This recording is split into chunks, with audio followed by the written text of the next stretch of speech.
Doktoresha, sot flitet shumë edhe për varësinë në rrjetet sociale, për interaktivitetin, ndoshta edhe për humbjen e një kohe cilësore, dhe prindërit ankohen në një farë mënyre për këtë arsye. Dhe besoj ndoshta edhe kontaktojnë me ju për këtë çështje, ndoshta deri diku edhe problem. Si qasen tek ju dhe ju si mundoni për t'i orientuar ata më së miri dhe pse ndodh ky fenomen? Kjo është lufta më e madhe për eskit, mendoj që të gjithë jena nga pak të varur nga rrjetet sociale.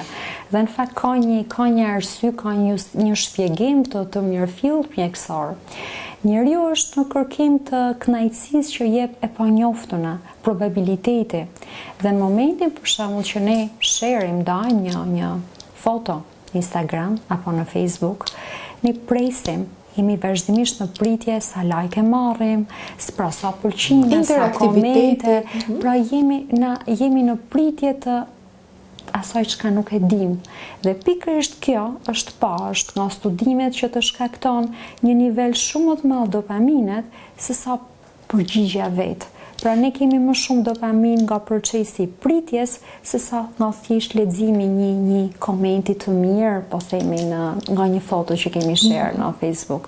Dhe kjo në fakt është një formë varësie. Dhe ne jena të varur nga kjo dopamin me intensitet lartë që prodhohet.